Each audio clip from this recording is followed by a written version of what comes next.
And today we're going to be talking about MS and how it's affected you in a very personal way, about how it's affected your sort of just general well-being, feelings of self-esteem and sexuality in its broadest context. So I'd like to start first by asking you about the diagnosis of MS and what led up to that and the reactions at the time. It was a very quick diagnosis, and for that I'm now very grateful. When I sort of meet people who had umpteen dozen years before someone's actually found out what it was. I'd had optic neuritis 2 years before I was diagnosed, and went back and saw the same GP on a Monday where I really felt okay. And I had to ring into work and say, look, I'm not coming in today. I'm not sick. I just can't walk, because I'd tried to get out of bed and collapsed on the floor. But I had a weekend of the legs feeling quite funny. I touched them and feel like, I said, Norman, can you feel that strangeness there? And he couldn't feel anything different, because the sensation in the legs was different. By the time I got to the neurologist, a little knowledge might be a dangerous thing. I was working in special education, so I was aware of what these sort of things might have meant. And I kept thinking, this could be either motor neuron or MS. Hope it's MS. And as we drove there, I was saying things to Norman like, now if it's MS, it would be better for you to leave me. Just have a life.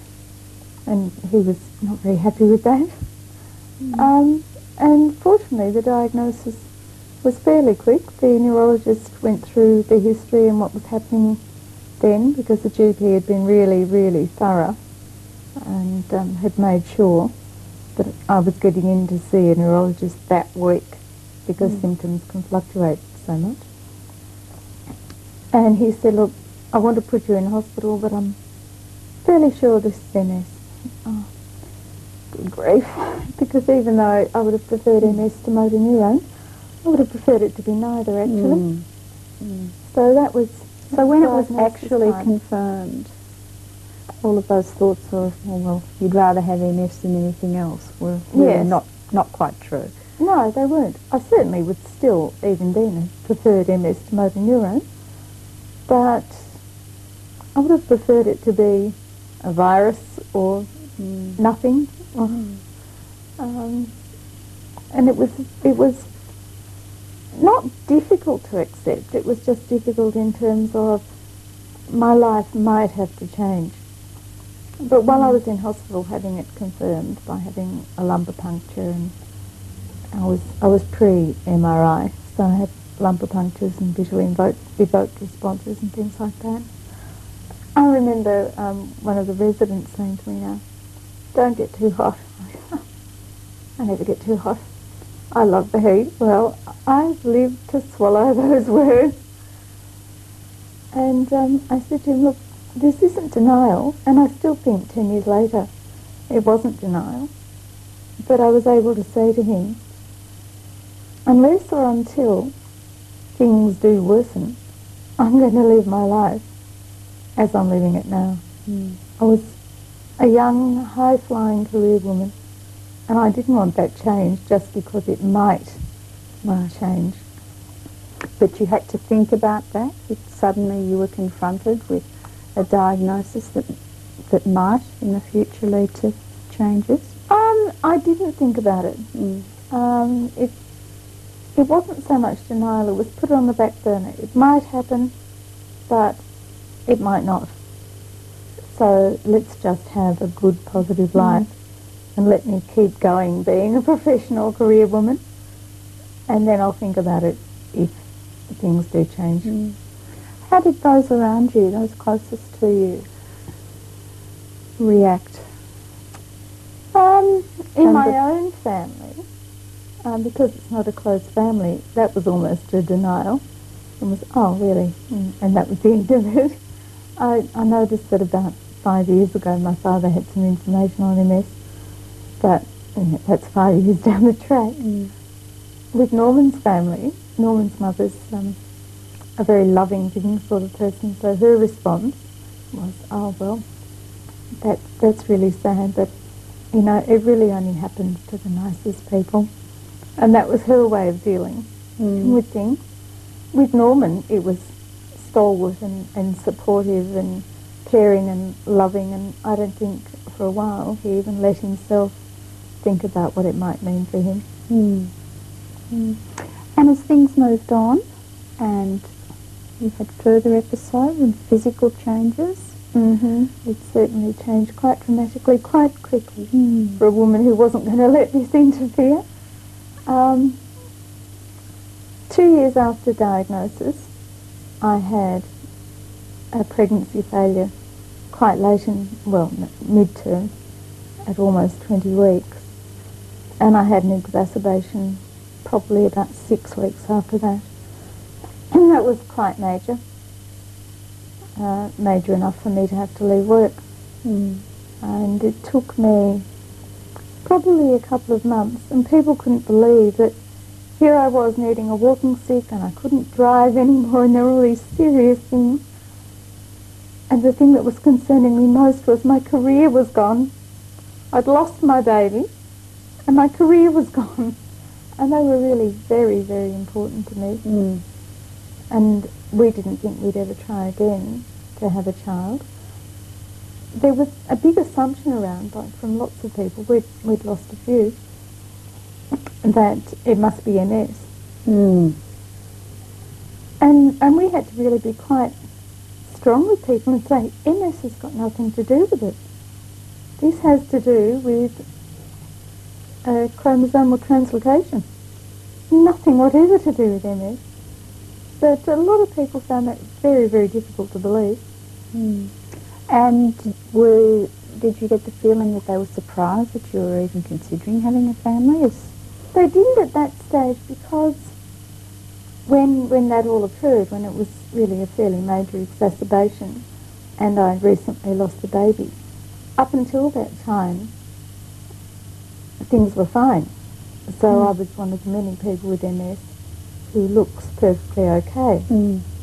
So there weren't too many people. Norman's mother was one, very concerned that it wasn't fair on Norman to have to look after a baby and a crippled wife. I don't think she believes that anymore. But I think that was her way of trying to help me come to terms with, maybe this is all too much, maybe it was meant to be. Yeah, meant to be was a common thing from a few people. And yes, it was meant to be, but it was meant to be because this fetus was not developing properly, and it had nothing to do with my condition at all. I think people were very surprised when we did try again. We were very surprised too when we did try again. And even more surprised when we got our little gift that we have now, who's 5 in a fortnight. And what about as things have moved on and you've become increasingly disabled with MS?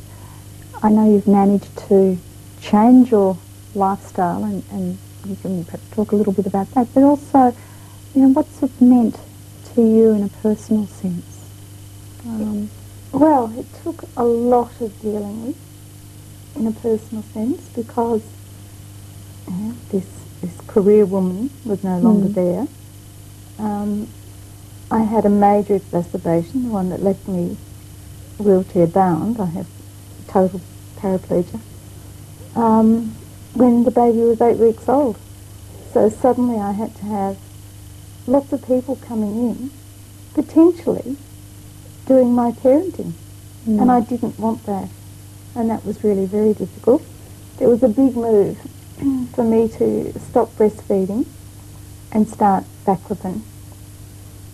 And I was pretty strong about that. And I said, no, that's the only thing only I can do. And if I have to put up with these painful spasms for a year, I will. And I was strong enough for people to decide to stop pushing. And I was fortunate that I was that strong, because it turned out that I'm a bit sensitive to baclofen. I couldn't take it anyway. So I could have weaned this baby, taken baclofen for a month, and then found I'd weaned the baby and I couldn't take the medication anyway. So it would have been a double loss. it would have been a huge loss. And it was very huge.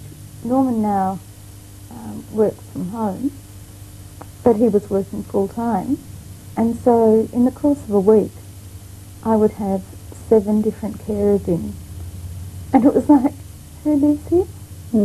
And I really had to work very hard on remembering, I live here, it's my home, these people are in to help me, and I don't have to feel guilty when I feel like I want some private space, I want some private time.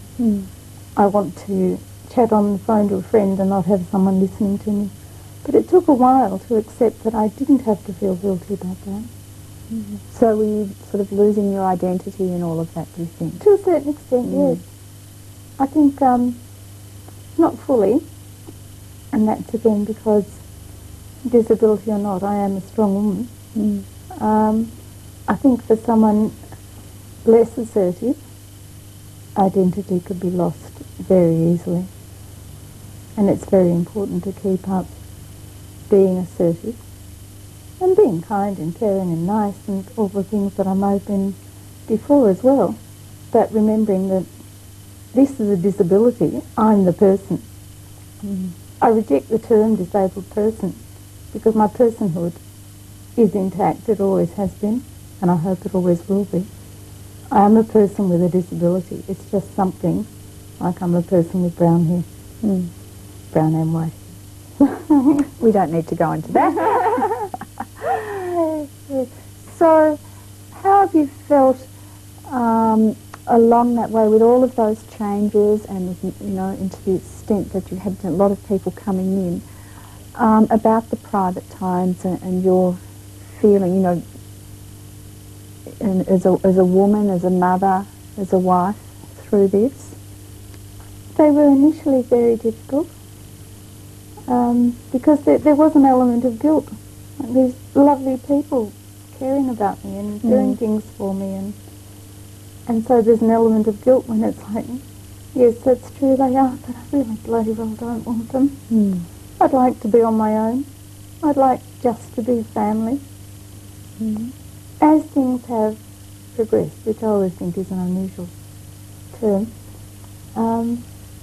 I feel that less because I now have a much smaller team because Norman's home, and I have people with whom I can have good enough relationships to say, listen, I'm just going to go out for lunch. Because my vision's deteriorated so much, sometimes it might mean, you know, can you please walk me down the street and I'll give you a ring when I want to come home. And so that's actually easier now than it was 5 years ago. What about your relationship with Norman? I'm really lucky, really lucky. I think we're really lucky. But were there times where you were concerned about the effect that this, you know, as you've said initially, you thought if it is MS?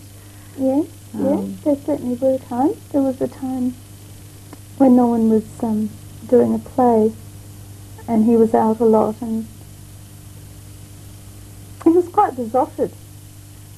I don't believe that he had a sexual relationship. I didn't ever believe that at the time, but he was quite besotted by a very attractive woman who could do all the things that I used to be able to do and I couldn't do anymore.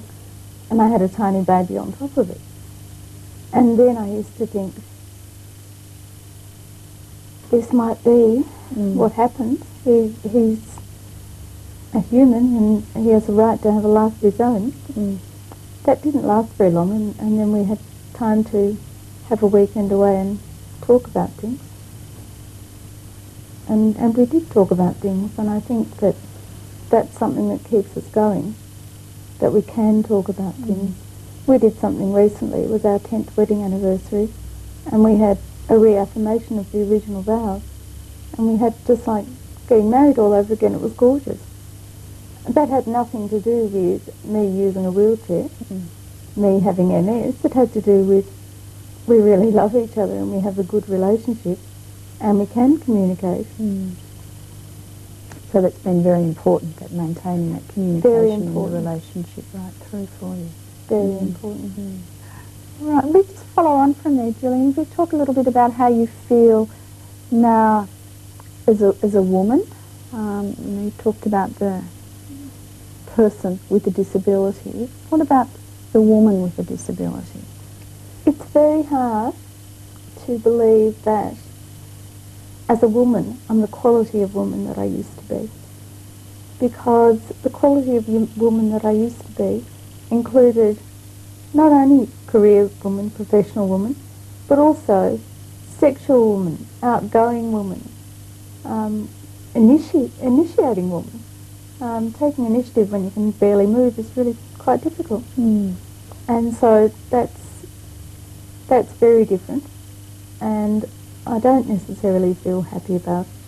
And I think that's probably what led me 5 years ago now to feel that maybe Norman could go off and have an affair, because he can't get from me what he used to get from me.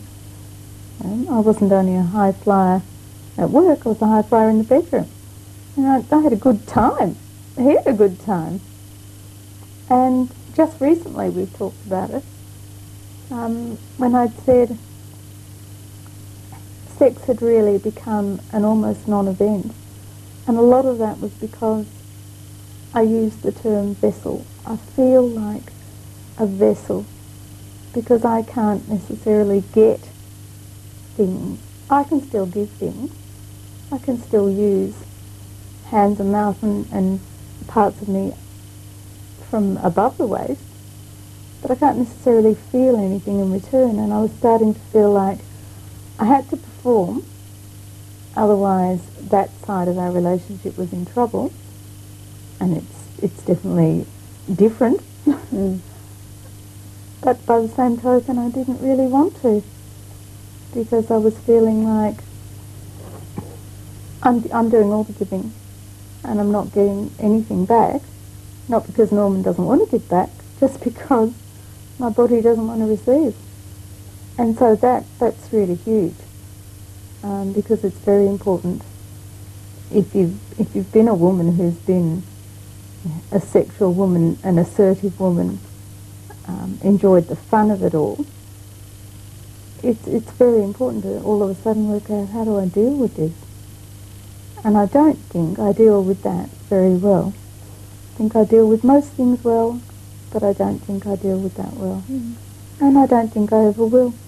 Have there been any strategies as far as sort of managing the MS that have helped in any way in that regard?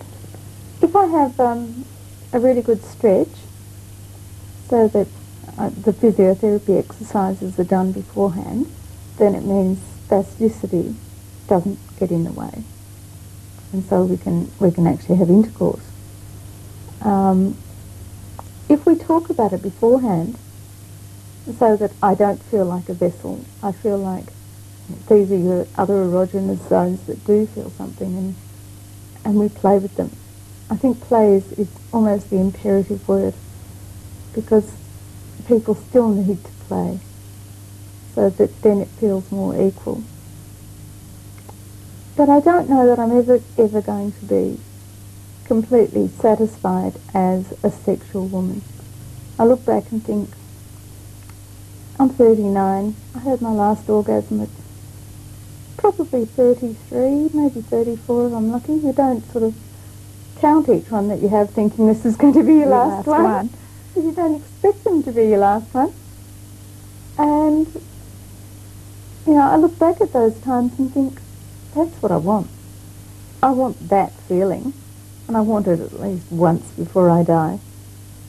How do you think those around you and those helping you and those health professionals that you've come in contact with have dealt with that? Have they totally not acknowledged it, or has there been some consideration that these might be real issues for you? Yeah, that's been a developmental thing. The first time I knew it was an issue, I was in hospital. Natalie would have been 8 or 10 weeks old. It was just after I'd had this exacerbation. So obviously there was something, I can't even remember what it was, but something not happening for me sexually, because I wanted my GP to put that in my referral to my neurologist, which he did. And it was just fortunate he read me the referral. Otherwise I never would have known that it was mentioned, that clearly meant this is the wrong person to discuss it with. So I didn't bring it up as part of the consultation, because I figured he's got it on paper in front of him, and if he's not raising it, it just means he's not comfortable with it. Right. So I let that go. We did lots of reading, and in those days I could still read things. I didn't have the degree of visual impairment I've got now. And basically what we found was almost everything that was written about men. So glad this is about women and sexuality. And then I went to see my GP, who's just been terrific with it all, and he referred me to a geriatrician, which is very hard to deal with, but she was probably going to be the person most likely to help. She felt that she wasn't, and her response to my GP was how lovely it was to see Norman and I together and know that we know about eroticism and we know about the importance of relationship and being physically intimate without the sexuality. But I was still focusing on this one thing that I was missing out on very much. And so I let it go for a while. And then I went back to see him and said it's time I went to see my gynaecologist to see what she can come up with. The geriatrician had recommended seeing my urologist, and if I need to I will see him, but I'll see my gynaecologist first. I have a sense that she may have a better understanding of what I'm talking about. My urologist is a wonderful doctor, and he's been terrific with everything I've needed to work on with the bladder, which is also something that's not particularly sexy and can definitely get in the way of things. But I don't know that he will necessarily understand female sexuality. I might be wrong, and I'm happy to be proven wrong, but I'll see my gynaecologist first. So I think I've just been very lucky to find a GP who's willing to talk about these things, and I think I probably put him in an awkward position because the poor man kept saying, now if this is getting too personal, you have every right not to answer me, as he asked me some pretty personal questions. And it was only when I came home I said to Norman, the poor guy, I've just realised he's the one who was really embarrassed. I'm past being embarrassed, I want answers.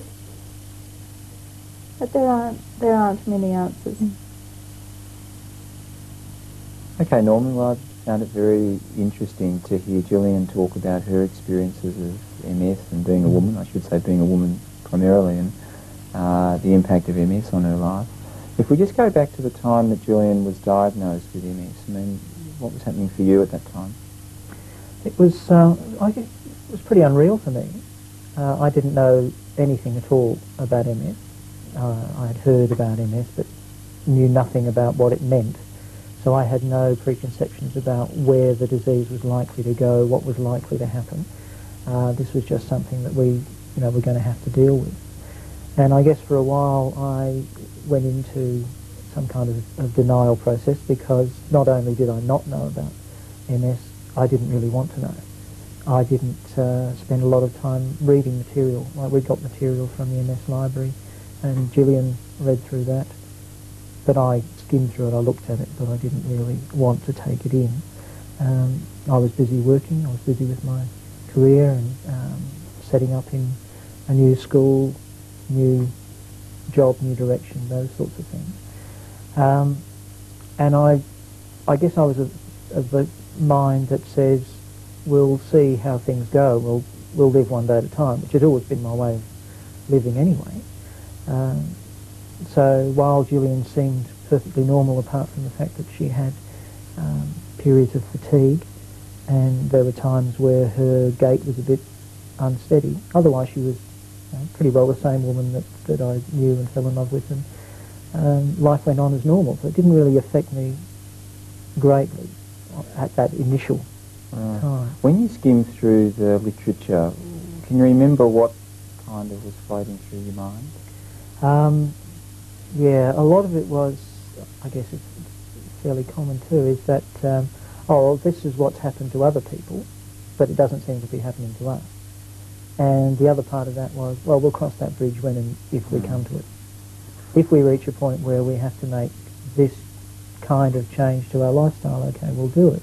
But it's not happening now, and therefore I could sort of put it out of my mind to some degree. So a little bit of a feeling that this might not happen to us. Yeah, well, it's not so much it might not, but it wasn't worth thinking about or worrying about unless it happened. There's much more of life to live than worrying about what disasters could occur in the future. And that's fairly similar to Julian in a way. I think Julian sort of mentioned that she wanted to get on with it and still wanted to continue to achieve, and so it sounds like you were fairly approached in the same way. Pretty much. I mean, we talked about it. It wasn't that I went into a period of totally ignoring its existence, but it was like, our life's okay as it is. We live our life normally, and we would continue to do so. And one of the things that Gillian indicated was that life continued to be normal, and from my point of view, for a lot of the time, even when Gillian's disability was becoming more evident, each change was fairly gradual, so we were able then to treat each change as though it were normal. Right. So our life continued to be normal, even though from looking in hindsight, major changes had taken place. Right. But at the time, it was a normal existence. Right. And to some degree, that's continued right till now. I mean, we're now in a situation where she's totally wheelchair bound. I'm at home much of the time as primary carer. I have to help her move in and out of the chair, toilet, bed, all of those sorts of things. And yet, it's our normal way of living. So it's still normal. Mm-hmm. So in making that transition, which comes across as a gradual, that things got worse for Gillian and, you had to respond to that and deal with that and keep your life going. Have there been sort of like crisis times for you, or times where this has hit you more than others? Yeah, a couple of times. Gillian mentioned the time, well, the fact that I was working meant that a lot of it I didn't see. A lot of the trouble that Gillian was having physically, I didn't actually see because I was at work. So I'd be teaching during the day, and I'd come home and help out I'd take over the running of the house at night, but I wouldn't have seen or known what's gone on during the day. And it's come out later that Gillian had all sorts of problems, physical problems, fatigue and continence problems, all of those sorts of things that I didn't know about during the day, and she chose not to tell me. So we went through a period of time of what she called need to know. It's like, this is what I think Norman needs to know, and this is what he doesn't need to know about. And it reached a point, what Gillian mentioned, the play that I was doing. I was doing a play at Ballarat National Theatre, and I was out late rehearsing, performing, and after-show parties, and sitting up till all hours of the morning talking to people, and to one woman in particular that I struck a chord with, I guess. And that was really exciting. And I was having a terrific time. I mean, my life was like it used to be 15 years before, when I was involved in theatre in Melbourne, staying up all night and chatting and talking, and there was never anything sexual or any of that kind of element to the relationships. It was just exciting and new, and I felt that I was somebody who was admired because of what kind of actor I was and all this sort of stuff. It was a very exciting time. And one night I came home one morning I came home, and it was like 4 o'clock in the morning. Gillian had been home all night with, she'd gone through a pregnancy, I'd been in and out, she'd had a young baby, and I'd been in and out. And I came home, and it was like, it hit me between the eyes, because I was confronted with the reality of Gillian's physical situation, because she had reached a point where she wasn't going to take it anymore, and said, right now, bang, this is what it's like. Now, if this is the way life's going to be, you better get on your bike, son, because, we haven't got a relationship. It was like, whoa. And I had to really take stock of what I was doing and what we were about. And, that was a major crisis. So was the fact that Julian, as she described herself, was a very strong person and was going to always, attack having MS with 100% energy, that almost meant in a way you didn't notice what was happening to her, or that maybe she had kept so many things from you that you weren't sort of maybe quite in tune with where she was at? I noticed what was obvious, and I had some intuitive sense of what else might be happening, but I was not conscious of the degree of it. Julian made an active choice to tell me what I needed to know, because she didn't want me spending all day at work worrying about what was happening at home. She wanted me to be able to put my energies into my work at the school. And when we had that crisis point, if you like, I had to then say, okay, well look, I do need to know, I want to know these things. It's almost like, I need to know everything. Tell me all there is. It was pretty painful, because I learned things about what was happening to her that I hadn't been conscious of, and felt guilty because I hadn't been conscious. Like, I should have known. I should have noticed this. I should have known that. And so for the first time since she was diagnosed, I went through a period where I actually felt guilty about what was happening to her, and the fact that I was hale and hearty and living a normal life outside of the home. And that I realised I'd been pretty selfish in that. Looking back on it now, I think that it wasn't so much a being selfish, it was a reaching out for life. Hanging on rather too tightly to those parts of life that I really could get excited about, because things were obviously different at home. Do you think that maybe there was an underneath feeling of I have to get out and live life while I can, that, the future's a little bit unknown, I don't really know what's happening, but this is exciting and I'm going to run with this while I can? I think that's what I was doing, but I don't think I was conscious of doing it. Yeah. It's only in hindsight that I think, yeah, maybe I was doing that. But I didn't at any stage think, well, life's going to be, pretty ordinary from here on in, I better go out and get some excitement. No, I never actually planned it in advance. It was more that I was grabbing at it while it was there. The show I was doing was a lot of fun. The people were a lot of fun to be around. And it was interesting because I did another show a couple of years later, and it was an entirely different experience. It was go to rehearsal finishes, come home. Go and do the performance, come home. There was none of that sort of let's party, it was an entirely different approach, and a much more satisfying one, I think, for both of us.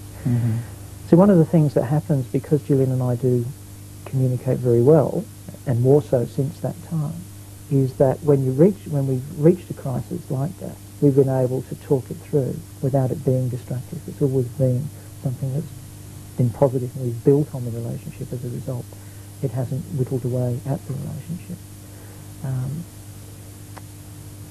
Since I've been home, since I left teaching and have been home, we've been able to talk far more freely about what's going on, because it's there, it's in front of us the whole time. And there isn't this, I need to keep this from Norman, because I don't want him to be, unhappy, or those kind of feelings as much as there was before. Are there times that you feel sad for Julian, or feel their losses, or your losses? Oh, yes. Yeah.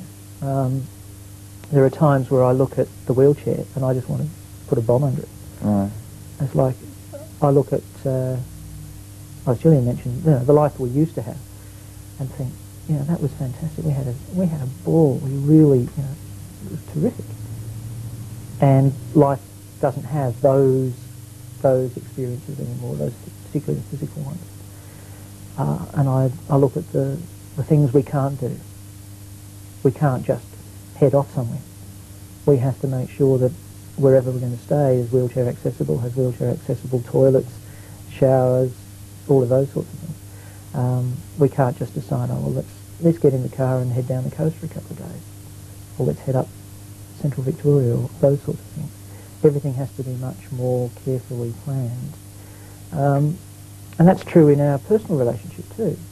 The element of spontaneity is something that has gone.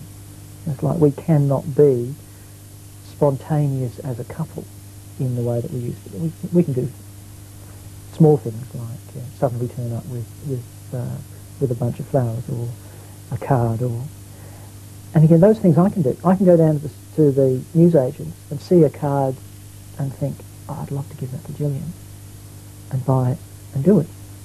She can't do that. She can't go in there without assistance. And with the one we've got, to get to the cards, you've got to go up steps anyway. So, that kind of spontaneous giving, which she used to do just as much as I, she can no longer do. So it's still, it's been a very sort of one-sided thing in all sorts of ways. Gillian mentioned the fact that in terms of our sexual relationship, she feels like she's the one doing all the giving because physically she's not able to receive. She doesn't have the sensation that she used to have. She can't physically feel what she used to feel. So she felt like, if there was a sexual relationship, she is the one who does the giving. I'll do the initiating, but in reality, the one who is actually doing the giving is her. She's not actually receiving anything. It's one-sided. So how have you, dealt with that? And I think Gillian described being a sexual high flyer, and swinging from I the noticed that you really responded to that. Yeah. How have you come to terms with those sort of alterations in your sexual relationship? Yeah, that's a difficult one because for a period of time I just went into, I guess it went into suspension. It was like, it was normal. It was going back to that this is what we've got to live with, so this is what we live with. And I didn't feel for quite some time particularly frustrated by all that. It's only when we've actually talked about our mutual frustration with it that it comes home. My personal frustration wasn't really all that much there because I could still receive. And being male and being fairly selfish about being male sexually, I was quite happy to do the receiving, and I knew that I couldn't do the giving that I used to be able to do. But again, I wasn't actually really aware that was affecting Gillian very much. It's only recently when it's been come up more in our conversation, and we had the conversation in which Gillian described that she felt like a vessel. That again, it's another crisis point, I guess. It's come home to me that, hey, this isn't an equal relationship sexually, and we need to work at it, to talk about it, to do things to try and make it more of an equal relationship. So is it sometimes the feeling of that Gillian will get to these points before you? Oh, yes. That, so for you as Gillian's partner, you're trying to see and trying to feel what she's going through, but that's not always possible. That something will happen and she'll tell you? Well, yeah, yes and no. I'm not sure that I'm actually trying constantly to see life through Gillian's eyes or see what's happening to Gillian, because I'm having to live my life and our life through my own. And so there will be times I won't see what's happening until she says so. Until she says, hey, wait a minute, stop. We need to talk about this. Other times I will see that there are things that need to be addressed and we need to do things. And I don't need to pick up the cues from her. But in this area, it certainly is one that we've suddenly realised, hey, we've got to do something here. We were at the GP's a while ago. Gillian had a urinary tract infection, and she said to the GP, I don't know quite how to put this, she said, a woman of my age, but I think this was brought on by honeymoon cystitis. And our GP said, congratulations. That's because he realised that, hey, for her to have honeymoon cystitis, something must have happened. And it's because we had started to talk about things, we started working things out, we started to realise that we're going to have to plan our sexual activities. We can't just say, hey, tap, tap, let's go. It has to be really worked out. And in dealing with the infection, the GP said, now, this is what you're going to have to do to make sure these things don't occur again. One of the things you're going to have to do is to tell Norman, no violence and nothing kinky. Well, Julie said, no, violence is fine, but if you can think of anything kinky, you know... I'm not prepared to give that up. Quite right. And I pointed out, I said, listen, making love with somebody who's likely to go into major spasm at any moment, either extensor spasm or adductor spasm where the knees suddenly go crack like that together, is about as kinky as I get these days. And I think the doctor would be a bit embarrassed by it. But it indicated that we were at a stage now where we are able to really think about what both of us are likely to get from our relationship, what both of us are able to give and able to receive, and how we talk about it beforehand, and we actually think about it and plan it. And, yes, with the topic of sexuality, in a way, being a bit of a taboo topic, not often discussed, and I really understand you talk to Gillian quite a lot about that. Have you ever felt the need to maybe talk to people on a broader scale, either close friends or just in terms of your own sexuality and some of the adjustments that you've had to make?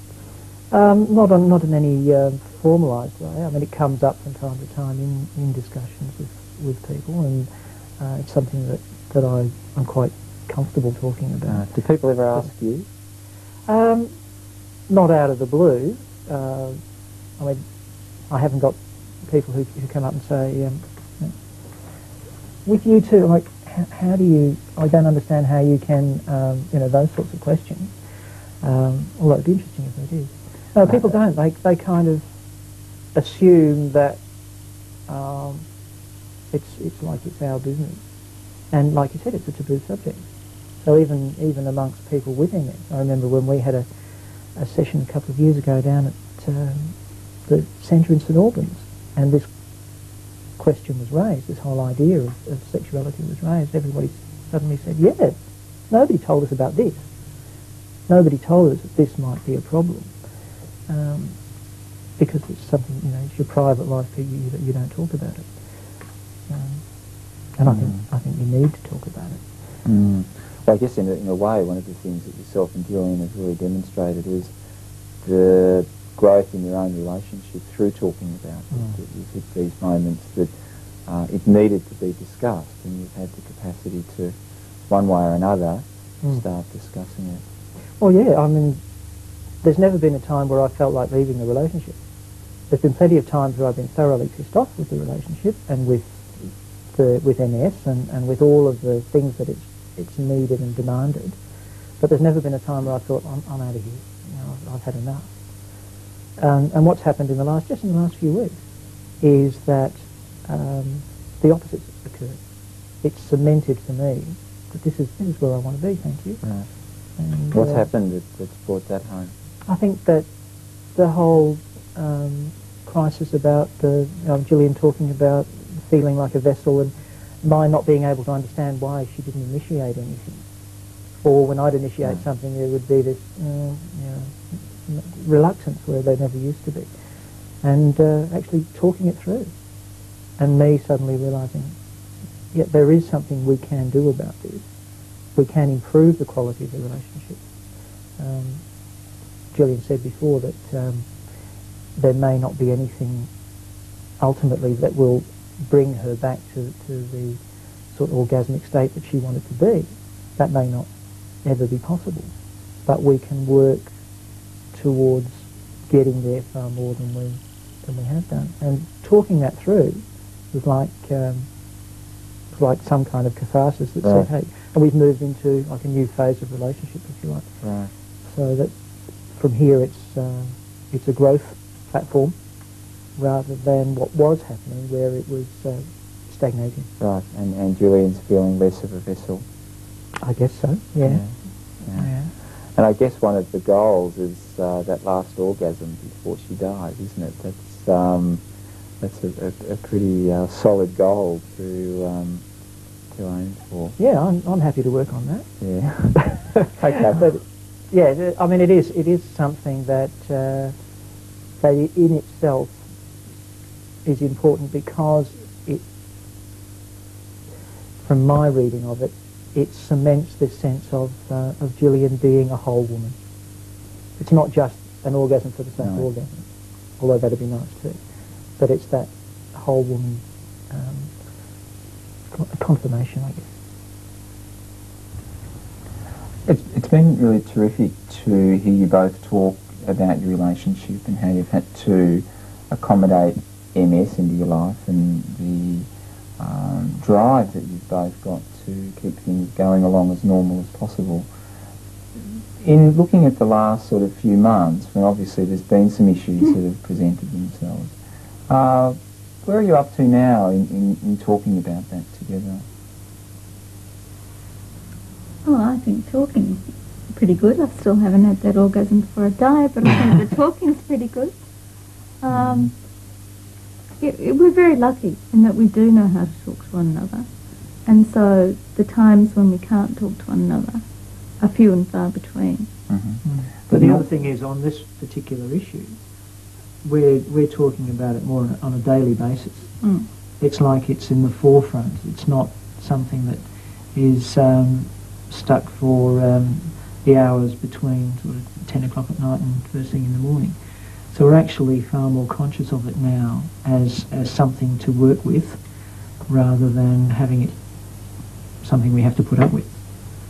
I think probably every day. Yeah, we've always been able to be funny and make jokes and those sort of things, but now we're actually being funny and making jokes, but about what we're going to do next, not just about the topic. Norman sort of recounted the recent time where he didn't feel he had picked up your feelings of being a vessel, and that was very new information for him. What was going through your mind at the time that you brought that up? I mean, where did you think he was at? Oh, I think it was pretty new information for me too. It was just something that came up as part of the discussion, and it was a realisation. Hang on, this is why I've withdrawn a bit. This is how I'm feeling. So, I don't know what was really going on for me. I just know that as part of the discussion, I was able to come out with what's a fairly strong term and realised that that's actually how I was feeling. A very difficult question to ask you, but I'll ask it anyway. You know, what sort of social or society pressures do you feel are placed on you to not talk about your sexuality? Oh, I'm not sure that there are any pressures, because people don't believe that someone like me could be a sexual person anyway. One of the great examples of that was a carer of mine who had a next-door neighbour say to her, "Does Gillian ever have sex?" And instead of responding in any formal sort of sense, she said, "I don't know, do you?" And really that's where it's at. My carers and the people I'm close to know that, yes, I still have a sexual relationship. But it's not so much societal pressures as a societal lack of understanding. Or a societal view, or an assumption that you don't have sex. Yes, yeah, I think that's a fairly strong assumption. I think one of the things that's shifted a bit for us recently is that for quite a period of time, Gillian said that she couldn't understand how I could even view her as a sexual being, as attractive as she used to be, that I could be sexually excited by her. She just didn't believe that was possible, couldn't understand it. And one of the things that I think has shifted is that she now realises that yes, I can, and yes, I should, and yes, I will continue to do so. And it's not a surprise. It's because you've said it yourself, darling, you're kinky. So Norman, I mean, in a way you talk about that as if that hasn't really even been an adjustment for you, that Gillian's just, in a way, always been sexy to you. Is that how it is? Pretty well. I mean, there are a few times where, you know, when we haven't made it to the toilet and it's messy and all those sorts of things, and I think, you know, I just don't like this. But it hasn't ever been a question in terms of my sexual attraction to Gillian, because when I'm dealing with those sorts of issues, it's almost like my mind goes into carer mode, And I think, oh well, I better clean this up. But it's not. This is the woman that I love, that I make love with, who is making, you know, that this mess is happening to. So no, Gillian's no less sexually attractive to me now than she's ever been. It's a performance issue. It's the fact that we can no longer do the high flying we used to do because of the physical restrictions. But that's got nothing to do with how I see Gillian as a person. No. Right. You mentioned there, Norman, about that in the sense that you put your carer's hat on and do that part of your role. Is it sort of in a way like you're two different people, or does that blend together a bit more? It blends together. I mean, I change hats. It's something that I've always done, and living in a small town, it's something you have to do anyway. I mean, I work as a family therapist, and I meet people who've got all sorts of major issues in their relationship, in their families, whatever, and I meet those same people on the golf course, and I change hats. We don't talk about those issues on the golf course. I work as a masseur, and I meet people who've got all sorts of physical issues that I deal with as a massage therapist, but I don't talk about their rhomboids or whatever it is when I meet them in the pub. So you learn to change hats very readily, and I guess in this sense it's more of the same. It's just a change of hat, and it happens automatically. I don't have to think about it. Right. Are there any comments, constructive comments for health professionals or doctors or people that are, you know, working within our system, that any words that you would say to those people about what the role they can play? They can, if the person who comes to see them hasn't initiated discussions, gently initiate discussion. And it might be that the person isn't ready, but it's a bit like family therapy. If you plant the seed, the therapy can happen in the car on the way home. If people just know that actually they've got permission to want to know more about their sexuality. And I think that's really important for not only doctors, all health professionals, that it is something that is a huge part of human relationships. And it's not something all of a sudden you can forget about or turn a blind eye to. Yeah, and I would say letting people know as early as possible that this could become an issue within their relationship. That one of the byproducts, if you like, of MS is that you are going to possibly lose some sensation. I mean, men with MS are not going to be able to have an erection. They may need to be aware of it earlier, and that the professionals involved are there to support them through that, rather than pretend it's an issue. We'll discuss it when it comes to the surface. It's like a number of things with MS, I think, that we're learning, that the earlier we know about it as a potential issue, the better prepared we can be to deal with it. And so in a way that's really introducing it or allowing it to be discussed much earlier in the process. Absolutely. To give couples an opportunity, maybe at the beginning, to start to discuss or that it's acceptable to discuss. Yes, it's like when we had that meeting at St Albans. It was clear with all those couples that were there that many of them had never actually discussed it between them. Yeah.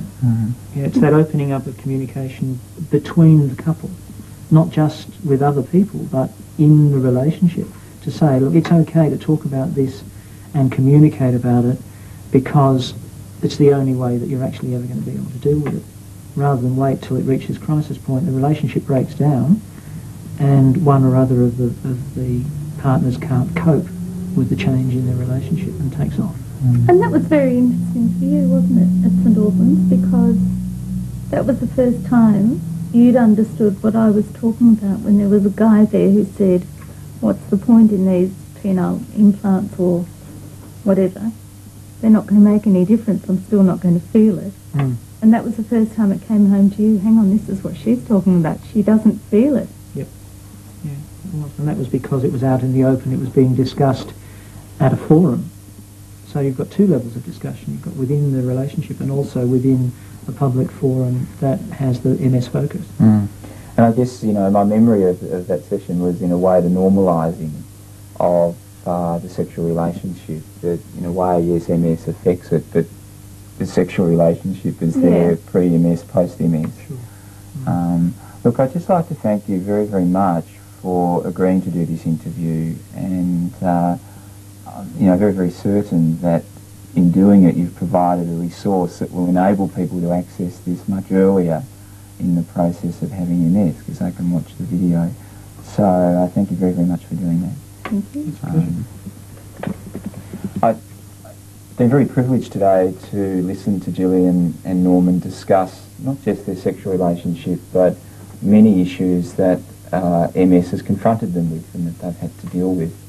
And it really matches a growing awareness of staff that work at MS societies across the world of the importance of enabling couples to discuss some very personal and sensitive aspects of their relationship. And I really see Gillian and Norman as trailblazing of putting it on the map so that we can discuss it and work towards better solutions for, you know, for people that are affected by MS and their partners.